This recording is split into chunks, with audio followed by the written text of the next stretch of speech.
The Ohio State Reformatory, it appears to rest quietly and peacefully at a glance.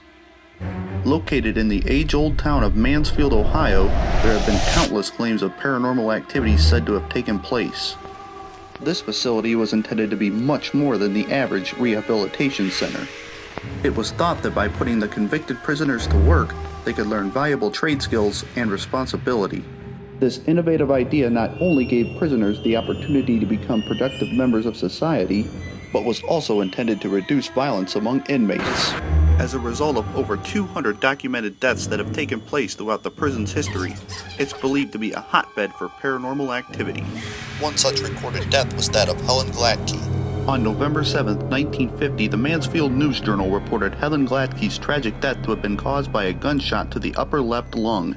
Husband Arthur Gladkey, the chief superintendent, believed that the gun accidentally slipped from her hands, discharging as it hit the floor. Throughout the prison's time-honored existence, one can only imagine the various forms of horrendous events such as Helen's that have taken place within the walls.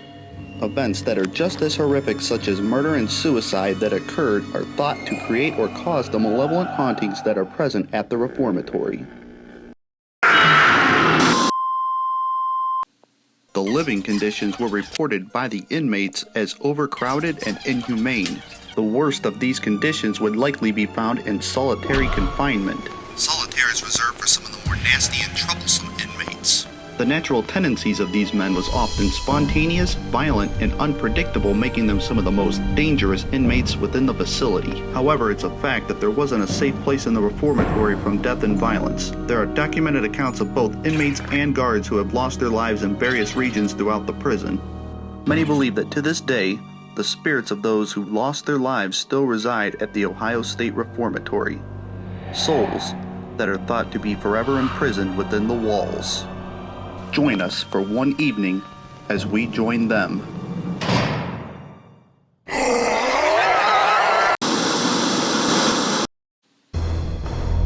With the nighttime upon us and time running short, we quickly began to set up all of our static HD cameras and our equipment in order to kick off the investigation.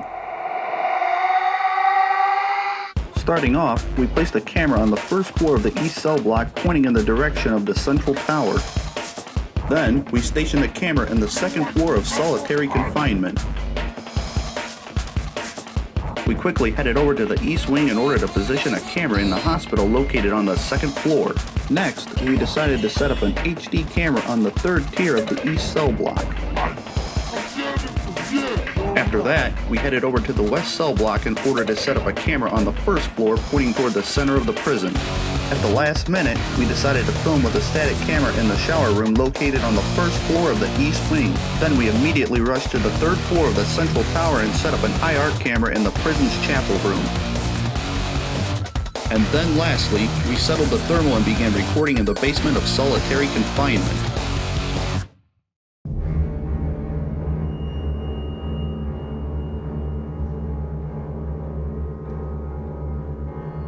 Sean, Bobby, and I were in the east cell block, and we heard this really strange moan all at the same time. I mean, Sean's married. Some people call that life imprisonment.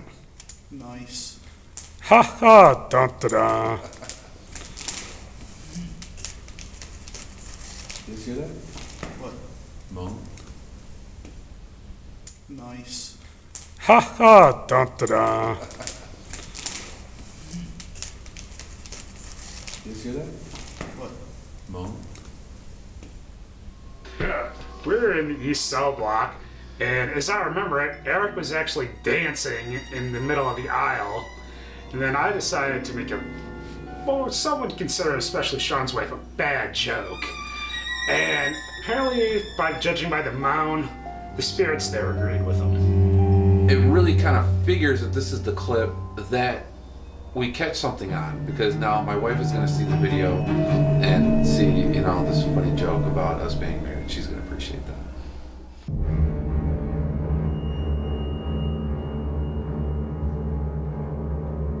I find the hospital area at Mansfield Reformatory fascinating, and it didn't surprise me to hear that EVP. When Tom, our evidence review expert, caught this amazing EVP, I was totally blown away.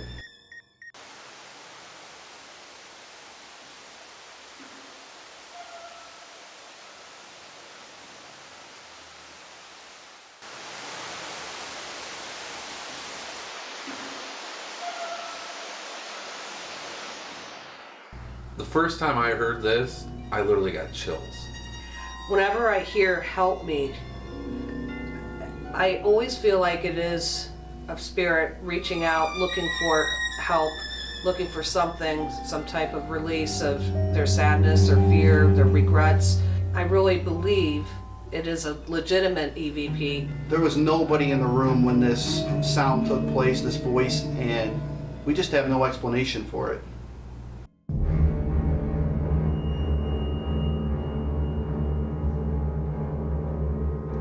When Tom presented this clip to me as evidence, I was kind of confused and I didn't know what to think. I have no definite explanation for this sound at all. It does. Yeah, because I remember seeing that. It was in here.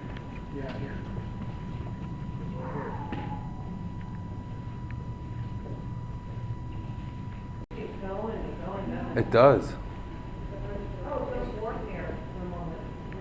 Yeah, because I remember seeing that. It was in here.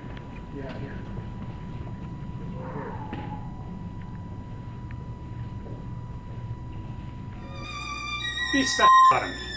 Couple of possibilities it could be. It could be a dog barking. It could be a car going by. It could be a heater kicking on. The important thing to remember is we were in a basement and nobody heard it at the time. If it were a dog or a heater or a squealing belt or something, I would like to think that one of us would have pointed that out. So, to me, I can't explain it.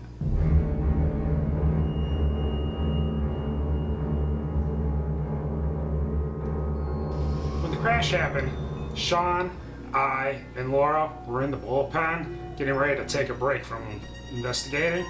Eric had gone to the solitary basement to change the battery in the thermal camera. When all of a sudden, out of nowhere, was this hugely loud crash. I was just watching the film clip, and all of a sudden there's this crash. It actually startled me. I couldn't believe it because there had been nobody in that room before or after that sound was made. I really don't know what to think.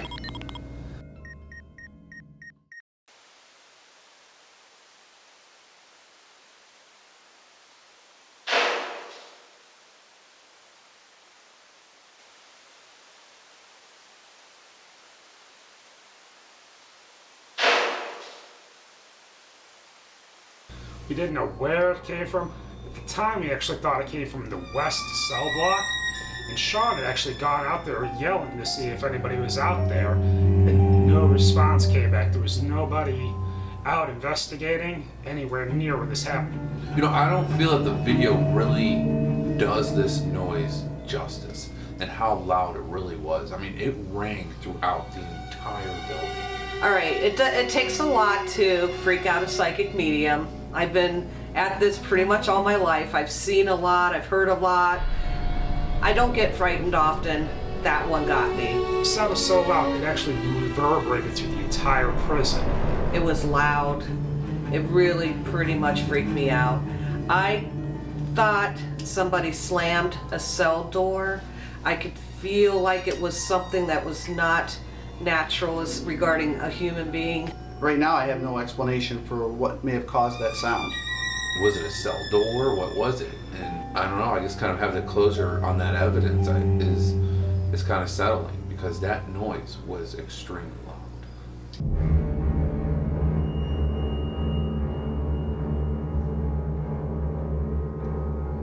On my way to the shower room in the east wing of the prison, I was carrying my digital audio recorder. I was going to set up a motion detector, and my digital audio recorder captured a voice that we think says Ben. This is Eric, headed towards East Cell Block, getting ready to set up a motion detector in the shower room, and my light is not bright. Let me just put it that way. I am in almost complete pitch darkness here. I have a device in my hand that might let me hear you guys as I'm walking through. This is Eric, headed towards East Cell Block, getting ready to set up a motion detector in the shower room, and my light is not bright. Let me just put it that way. I am in almost complete pitch darkness here. I have a device in my hand that might let me hear you guys.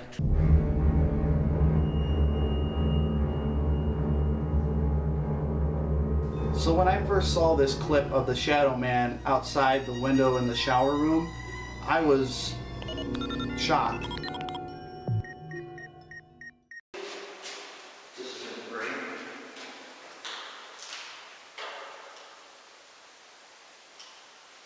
And I shall test it. This is great.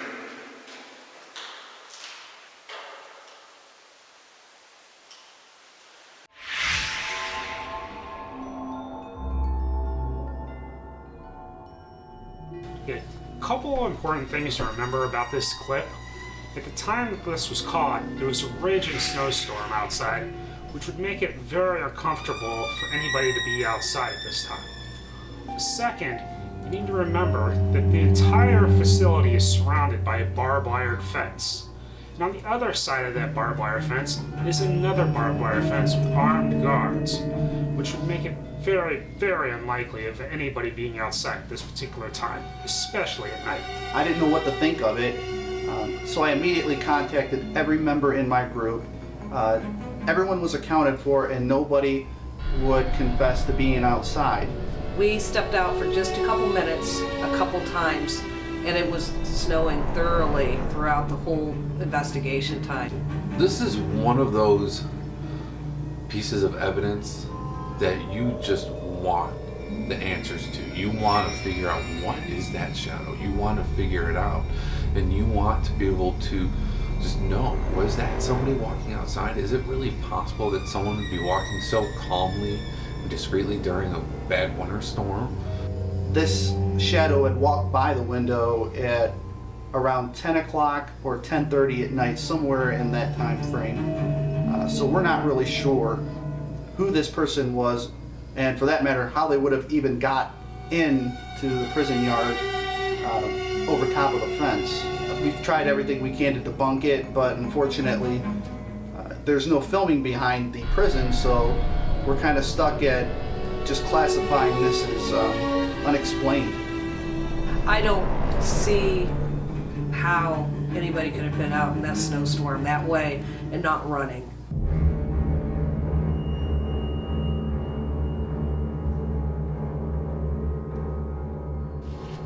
We were in the clerical offices area, and I did see a woman real quick.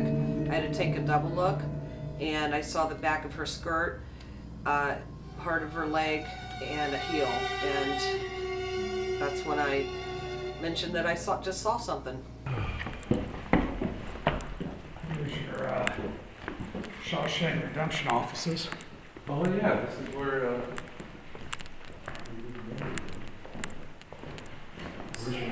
Office over here. I just heard a voice.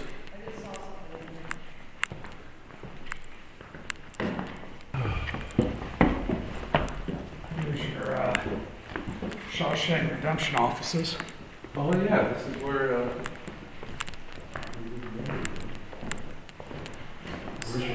Office over here. I just heard a voice. I find this to be a very exciting piece of evidence because I heard a female voice come across on our digital audio recorder almost simultaneously as our psychic medium Laura Lynn had seen a female figure walk by the doorway.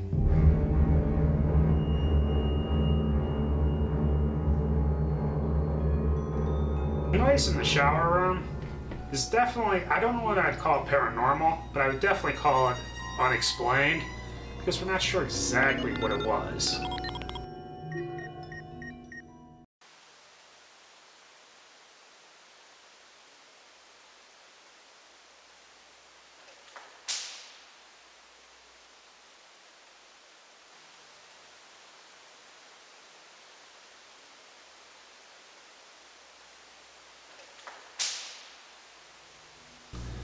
I was listening and watching the camera for quite a while, and nobody was in that room. The sound that happened in the shower room was very unusual. We're not sure what it was. We're not calling it paranormal. We're just going to call it unexplained at this time.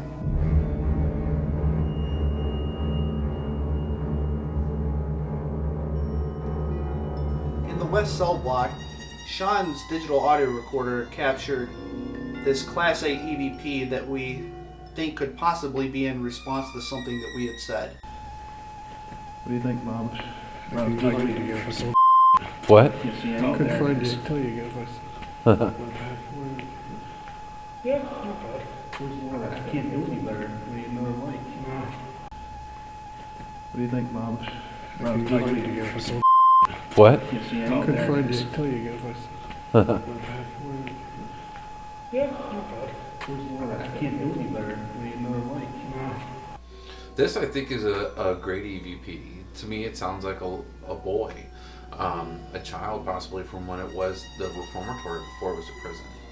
Well, being a cameraman with EVP is interesting. I'm really into what I'm doing, and a lot of times I'm concentrating and I'm listening, but sometimes you just don't hear anything. Things will go right by you, and when you replay them later, there they are, and you have no idea they were there. Maybe they're on an ethereal frequency or something like that. You just don't hear them, like dogs hear a dog whistle. We can't always hear these recordings, only equipment can hear them.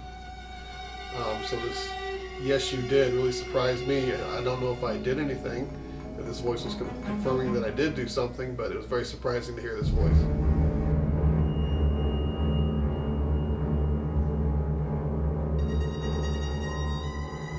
While I was reviewing the thermal footage, I had noticed something moving near the ceiling. I couldn't figure out what that was.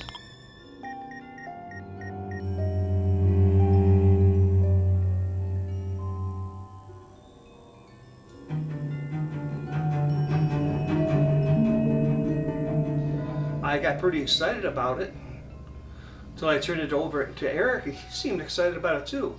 But upon further review, we found out it was only a current resident, a dirty rat.